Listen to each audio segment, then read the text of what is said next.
I'm not going to take my clothes off. Neither am I going to do a last dance. But I do have some very pretty pictures for you. So hopefully that will offset my otherwise great laugh.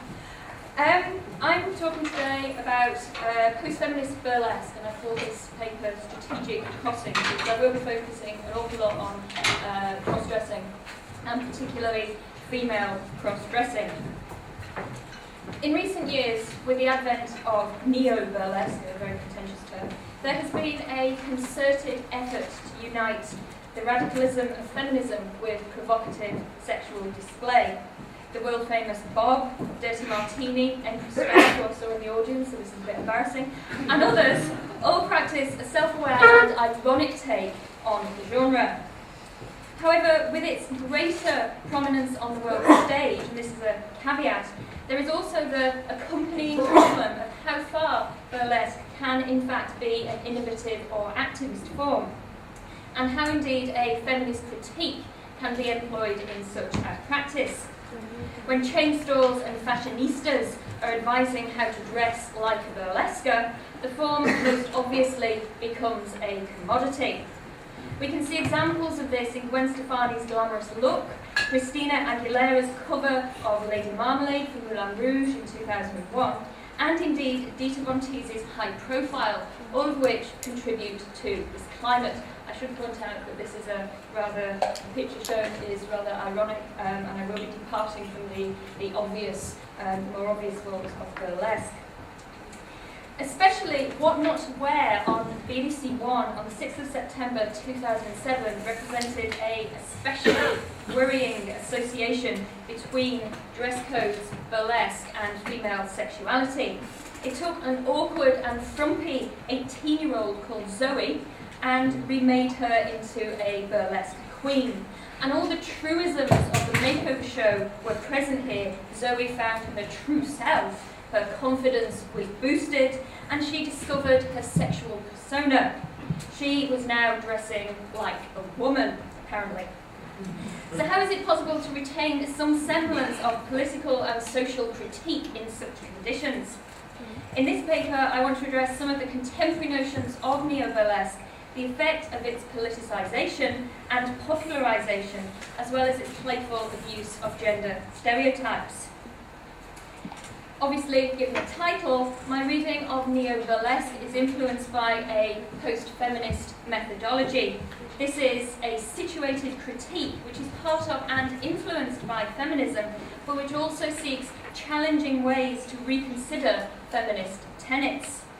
However, such arguments are indeed complicated, as many feminists acknowledge the idea of revision frequently necessitates depoliticization. In common with Imelda Wheelahan, my argument maintains that, and I quote here, the repacking of feminism as new, post, power, and so forth is not of itself destructive. Like her, I also seek to argue that severance of such a discourse from politics necessarily undermines the foundation of any feminist reading.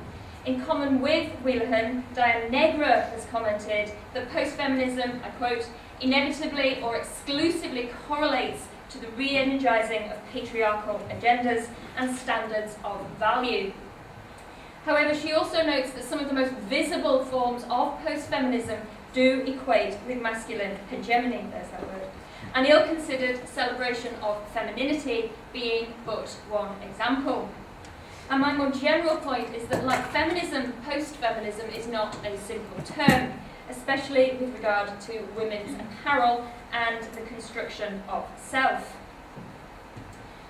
Writing in 1869, rather famously now, William Dean Howells stated of the British blonde burlesque troupe, I hope that's relatively clear, though they were not like men, they were in most things as unlike women, and seemed creatures of a kind of alien sex, parodying both. It was certainly a shocking thing to look at them with their horrible prettiness, their archness in which was no charm, their grace which put to shame. This idea of an alien sex, a parody of both masculinity and femininity, retains much influence in some contemporary burlesque circles, and there's much to contribute to the confounding of traditional roles through dress codes and the extravagant performance of gender bending, as we have already seen this evening. In her study on cross-dressing, both male to female and female to male, Marjorie Garber presents what she calls the third term as a critical method for approaching the cross-dresser. She claims that whilst there is a commitment in the academy to explore cross-dressing, there is an equally persistent desire to incorporate the practitioner unquestioningly into fairly typical binary notions of male and female. So she says, this tendency to appropriate the cross-dresser as one of the two sexes is emblematic of a fairly consistent critical desire to look away from the transvestite as transvestite, not to see cross-dressing except as male or female, whether motivated by social, cultural, or aesthetic design. And in her argument, she notes that cross-dressing puts into question the categories of male and female, and whether these are essential or constructed, biological or cultural. And she says this idea of the third is a way of critiquing binary thinking, and that it also is a mode of articulation, she says, a way of describing a space of possibility. So it suggests a crisis not only in gender, but also in our modes of categorization itself. As such, any account of cross-dressing practice must also provide some account of its theatrical incarnation, that of drag, as carefully distinguished from transvesticism. One contemporary female example of this gender crossing is the self-styled neo-burlesque and fetish artiste Empress Star, who is pictured there, performing at the Peekaboo Burlesque in Sheffield in August 2007. And at this venue, she assumed both male and female characters in the same evening. In the Queen of the Night sketch, the scene opens with Star decked in a black cape, heavily ruffled collar, and black lingerie. She employs a crystal ball to summon her lover, with part of the occult ceremony including the piercing of her eyebrows. She exploits men for sex, and donning a dildo, proceeds to gleefully abuse a male prop doll dressed as a sailor, with Eartha Kitt's I Want to Be Evil as theme music in the background. I'm not doing this justice, by the way. At the end of the performance, Star pops a champagne cork from between her thighs, an obvious phallic substitute, and symbolic usurpation of patriarchal authority. On the surface, one may consider such a performance a mere reenactment of the stereotype of vamp, whore, and femme fatale. However, the theatrical persona of Star is very far from conventional. She's pierced, petite, and has a shaved head, has the physique of a trained athlete, and owes far more to the subcultural influences of the fetish scene than to the mainstream visions of burlesque to which many people have become accustomed. The subsequent act reveals Star deftly donning the sailor costume herself and challenging any assumptions her audience have already made about gender, or indeed the stability of male or female personae, and she is pictured in that role there. She then gracefully ascends a trapeze hoop and performs in the masculine role. As the MC of the evening noted, the Queen of the Night summons the unsuspecting sailor into her underworld and unleashes her fetishistic desires upon him. Now we see Empress Star return as the sailor. How does he feel about it all? I would argue that inhabiting such disparate roles on stage reinforces the constructed nature of gender and indeed the fluidity of sexuality. At this point, one may consider the work of Judith Butler, one of the founders of queer theory. She famously maintains that gender is constructed rather than innate and correlated to one's sex. Behaviours considered masculine or feminine, correlate in normative terms with one's sex, male or female, are in fact, in reality, cultural inscriptions. And indeed, Butler highlights drag as one of the key ways in which it is possible to resist those inscriptions. She says, in imitating gender, drag implicitly reveals the imitative structure of gender itself, as well as its contingency. This confounding of gender norms is presented with wry humour in neo-burlesque. As Starr claims, comedy is a huge part of my act. Most of it is devised and performed with my tongue firmly in my cheek. The idea of drag, more commonly associated with male to female performers, can usefully be applied to the female to male persona. We need only think of Mae West or Marlene Dietrich. And with specific reference to the idea of drag kings, female to male impersonators, Judith Halberstam makes a very important distinction. I won't read this out as we're rather pressed for time, but obviously read it at your leisure. As such, with the aggressive substitute phallus, the exploitative sexual spectacle, and the femininity of the sailor on the hoop trapeze, Starr has more in common with the drag king phenomenon than a simple impersonator. At no point does she try to pass as a man, quite the opposite, but she does take gestures, themes and stereotypes of so-called masculine behaviour and parade them for comedy and satire.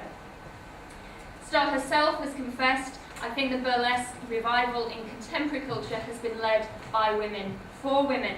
As far as the female performers are concerned, I consider the desire to eroticise themselves as an unconscious backlash against feminist ideology.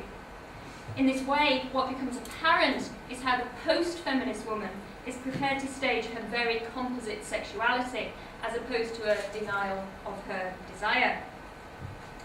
So I would argue that we haven't quite seen the death of burlesque, and it is possible to recuperate apparel, actually produce a critique. Territ also demonstrates how burlesque can emerge as a self-satirising and self-reflexive form, rather than that rather boring series of examples I gestured towards at the outset. She says, people have commented that I parody burlesque, using it to subvert ideas of the objectified woman. Dita Von Teese uses a champagne glass to crawl around inside, and I use a large pink toilet. Referring to it throughout as him, the toilet not only debunks the glamorous object of Von Teese, but also explores the current social climate where women desperately grasp for a visual ideal and attempt to navigate feelings of powerlessness and objection. And this is what Lascelles has to say. I want to reposition people's ideas about bulimia and say that there are clear social, cultural, societal reasons behind it. And I want to use metaphors and comedy to do this. I play with the idea of the glamorized and sexually objectified woman and then subvert this, such as a woman scrubbing herself with a toilet brush. She becomes an extension of the toilet, desperately trying to scrub herself clean, trying to rub herself out until the piece ends with her trying to put the toilet brush down her throat. So rather than conforming to the mainstream image of burlesque, Territ actually forces the audience to shift perspective, and I do think there's been an awful lot of that this evening. However, she also sees the implications of the neo-burlesque phenomenon as being far from unproblematic.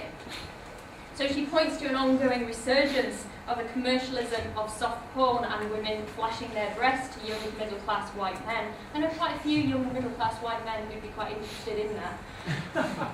There seems to be a normalisation of seeing women performing their bodies in a very overtly sexualised way. Perhaps there is confusion with young women understanding the idea of sexual freedom and sexual liberation and linking it solely to empowerment. She continues, I think that on the positive side, perhaps women are tired of never being the authors of their own stories, of always being the object and never the subject. So in conclusion, burlesque is Janus-faced. It simultaneously seems to reproduce stereotypes whilst also operating to question these.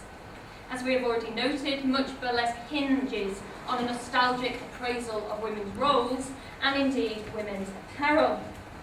Most polemics on burlesque have sought to defend or condemn the genre. On the one hand, it is a highly sexualised performative strategy which provokes a strong critique from some feminist circles. But on the other hand, it maintains a bid to prove itself an intelligent, if provocative, shocking and complex art form. My evaluation regards it as a phenomenon which is strategic, self-aware, polysemic and eminently playful, albeit one which has in many cases moved from its subcultural positioning to a more commercially aware phenomenon. However, the very diversity of performances, straight, queer, vintage, fetish, throughout the country and indeed throughout the world, as well as the complexity of audience demographics and responses, suggests that any simplistic reading of empowerment or patriarchal domination in burlesque should be withheld. As one critic, Catherine Levinson, comments in a book called Strip shows are strange cultural artefacts because they both uphold and break traditional female and male sex roles and other related cultural rubrics, thus aggravating activists on both the right and the left for different reasons and purposes. What does emerge is an awareness of gender as performance, whilst the overt and excessive presentation of femininity, masculinity and gender coding in neo-burlesque actually invites us to revisit cultural conventions. Thank you.